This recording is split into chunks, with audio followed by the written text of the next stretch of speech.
It's a very sentimental moment for me to introduce our keynote speaker and the winner of the Music in Africa Honorary Award for the year 2018, Mesdames et Messieurs, Monsieur Eric Wainana.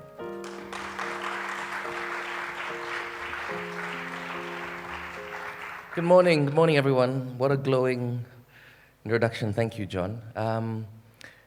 So as you've heard, my name is Eric Wainana. I'm a singer, I'm a songwriter, I'm a producer, I'm an arranger, I'm a pretty shitty engineer. I'm a film scorer, I'm a husband, I'm a father, I'm a lover of cats. I'm learning how to like dogs. And I'm a guy who's somehow negotiating their way through this challenging, uncertain, fertile, surprising, and wonderful mire that is the music industry. Throughout my presentation today, the larger point that I'll be trying to make is this: that we are all products of unique circumstances, geographical, personal, etc., that have primed us and prepared us to present our best work and be our best selves in this music industry. Also, if we want more, we've got to be more. Now, my community, as you probably figured out, as is probably also true from the countries that you come from, and I'm going to take this off. My community hails from the rural areas surrounding Mount Kenya, right?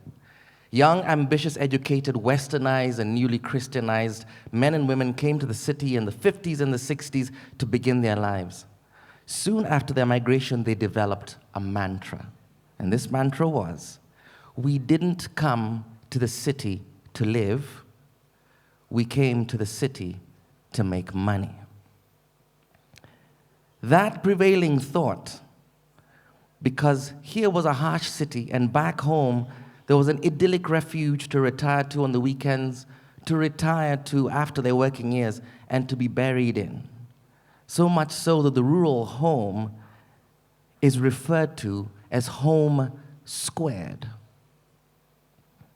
This mantra is transposed into various areas of our work, into the way we live, and if you've had a chance to be on our roads, into the way we drive.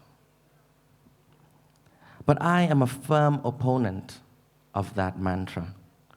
I believe that everything we do has to not just be infused, but soaked and dripping with the gift of the now. There is no guarantee of tomorrow, and there is no future that is worth not nurturing this present. So my career formally began in the early 90s when I would be a founder member of the five-man a cappella gospel outfit, Five Alive. But it began informally by my participation in every musical that my alma mater, St. Mary's, would produce. I listened to music everywhere. My families loved to party and we'd play records. My parents loved to dance. My uncles would play guitar and my aunties would sing into the night. I was in the junior choir, I was in the senior choir, and when I found my voice, I won first prize in the tenor solo category at the Kenyan National Schools Music Festival.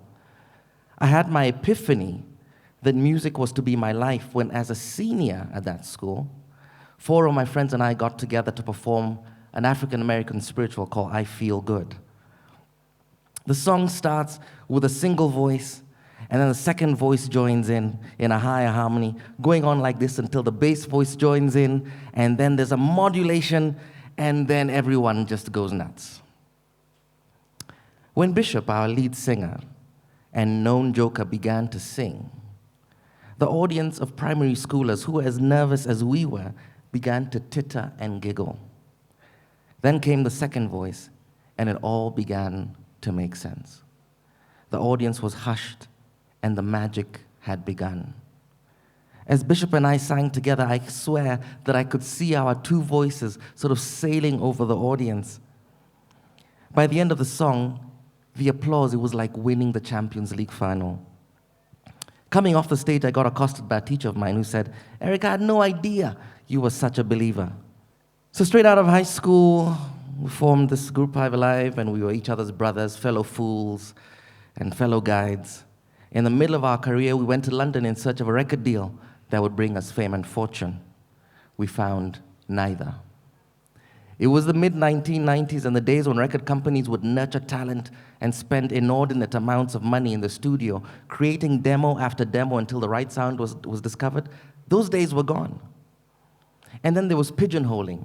There was the thing, you kids are from Africa, sing us an African song. You kids are gospel, but you want to do R&B. Where should we put you? Doors kept slamming in our faces, calls were going unanswered, and email was non-existent.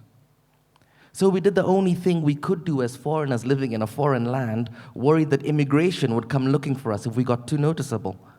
We stayed home, and we started to write. We started to write songs. Every day, we would write, and in that process, I began to find my voice.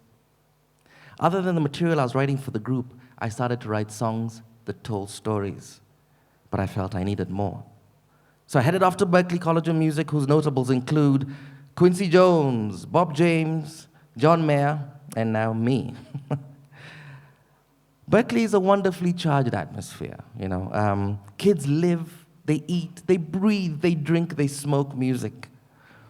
It's a place where, while waiting for a drum rehearsal room, drummers will sit outside on the steps with a drum pad tied to their knee and practice their paradiddles and rolls and fills while they wait. I remember one time buying a coffee across the street at a 7-Eleven, and the kid standing behind me with an electric bass connected to absolutely nothing, but he's there strumming away and hitting away on some slap grooves, and I'm there like, he can't hear anything, but it's him and his electric crazy fingers. But I immersed myself fully in the Berklee life and community, posting my name on notice boards and in the music production and engineering department, letting guys know that there was a songwriter and a singer who was ready with original material to record for coursework. I got into every showcase that I auditioned for only because I was offering, not because I was better than anybody else as a singer, but because I was offering something different. And in some way, I was also engaging in my difference.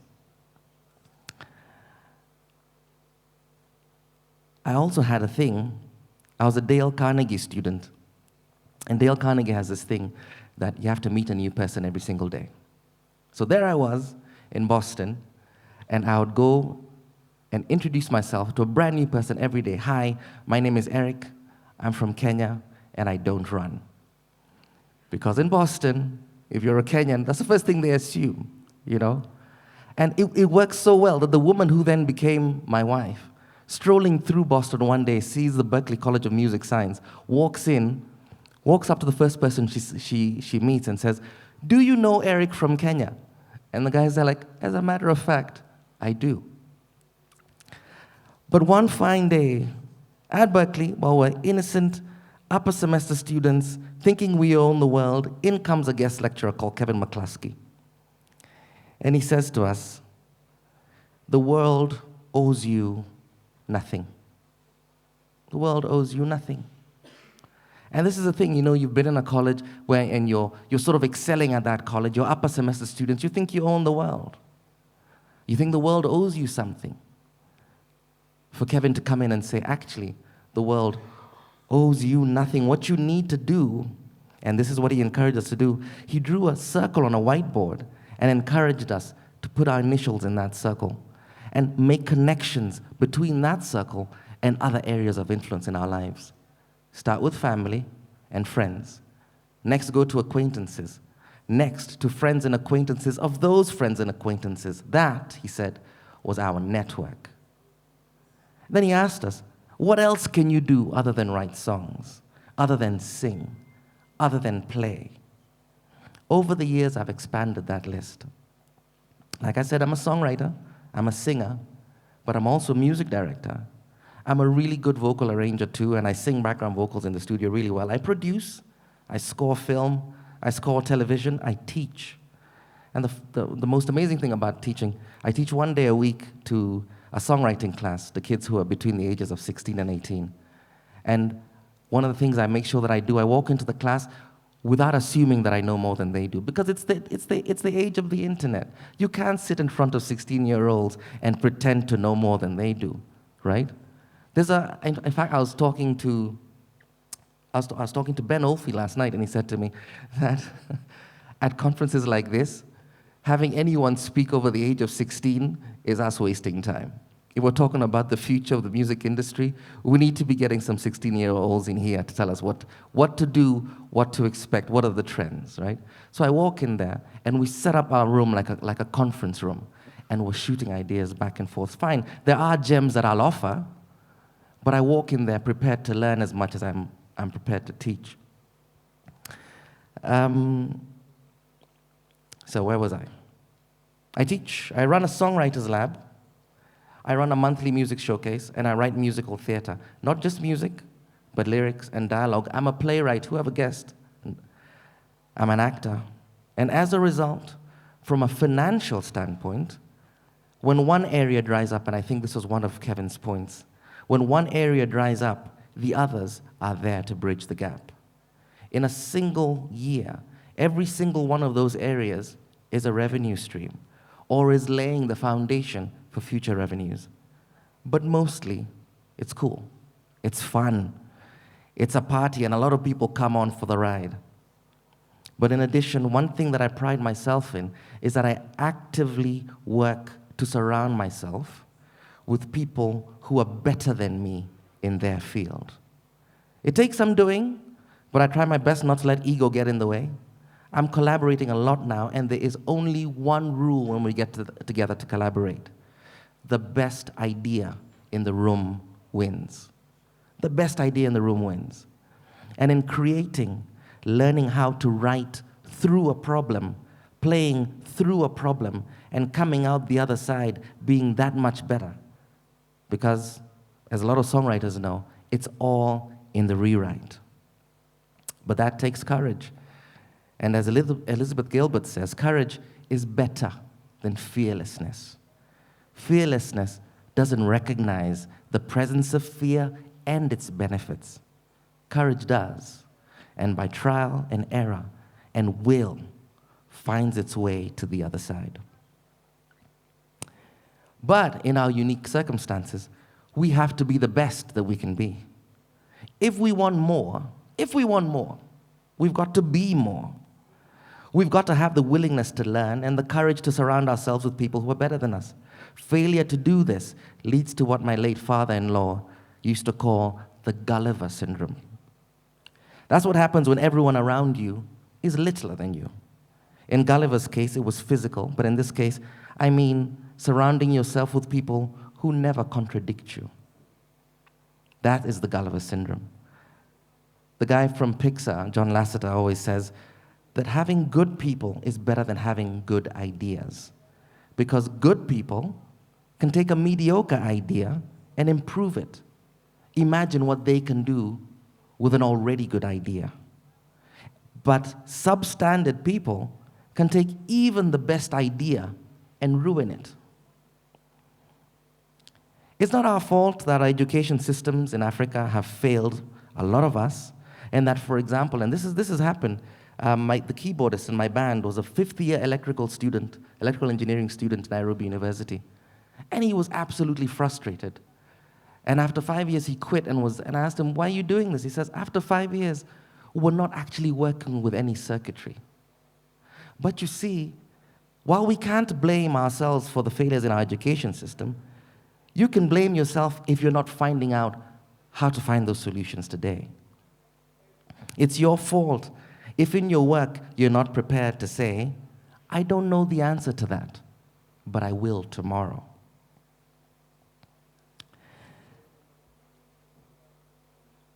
I feel I work with a lot of people who also teach music.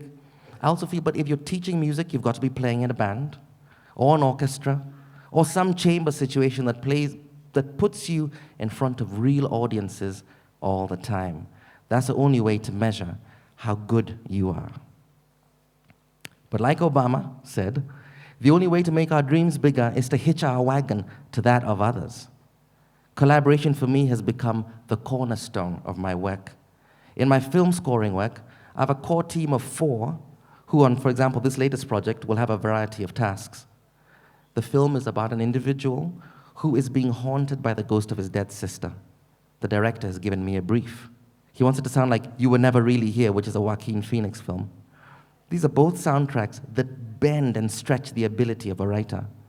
I'm going to have to enter the mind of the main character and create a soundscape that doesn't tell the audience what to feel, but gives us an insight into how he feels. We're going into his head.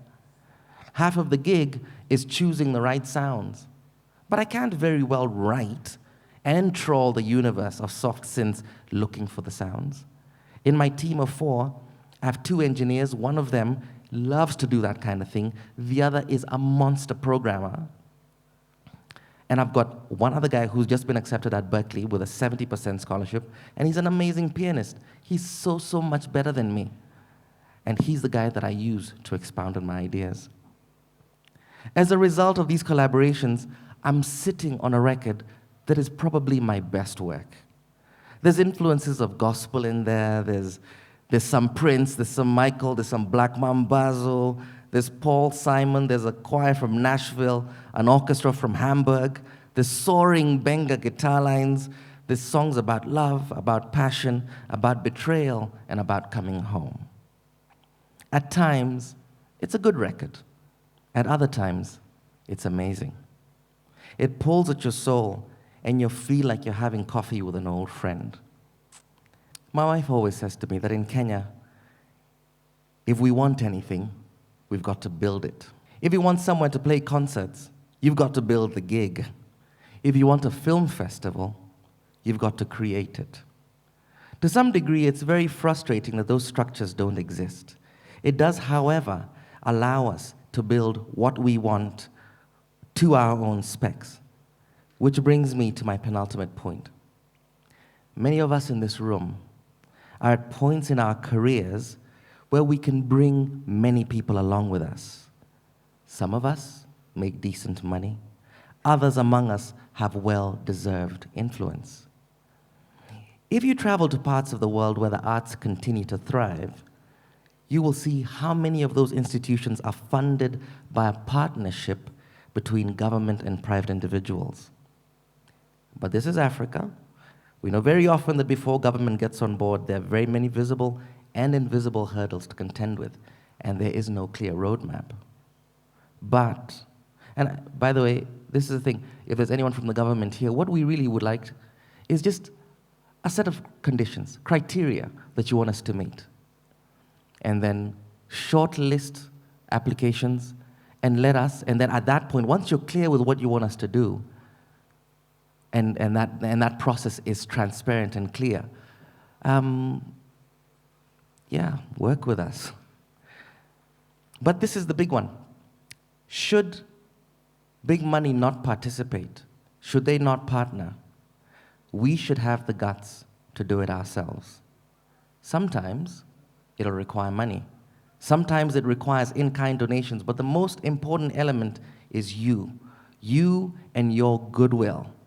It could be that you have a space that others can use. It could be that that you have expertise that others will benefit from. The thing is, friends, there is enough to go around. If you play your cards too close to your chest, and you decide that you want it all, not only does that make you miserable, it's not as much fun. Denying other people for your own benefit never works out. There could be short-term gains, but we've all got to sleep at night. A band member once said to me in music terms, happy band equals happy music equals happy people. And that happy people includes you. And what else are we looking for in life other than happiness? What are we hoping for at the end of the day other than the happiness which will come with some recognition and will come with the money that you're looking for? But you go home and you have kids that love you. And if you've got a spouse that loves you too, that's an added bonus. That's not always guaranteed. Huh? My last point, ladies and gentlemen, and thank you for staying awake. We've got to play our part in defining African present and Africa's future agenda. Who someone chooses to love has nothing to do with you. Concern yourself with things that do. How can a society judge an individual for loving another when that same society watches its political class steal its health care, steal its education? How can we not have clean running water? How can people live surrounded by human waste and that not cause you to take to the streets? Let lovers love, my friends. Like I said at the beginning, there's a mantra in my community that we didn't come to the city to live, we came to make money. It's not true. Enjoy what you're doing now. Be good at what you're doing now. If you want more, be more. Show some affection for those around you, and all these things shall be added unto you.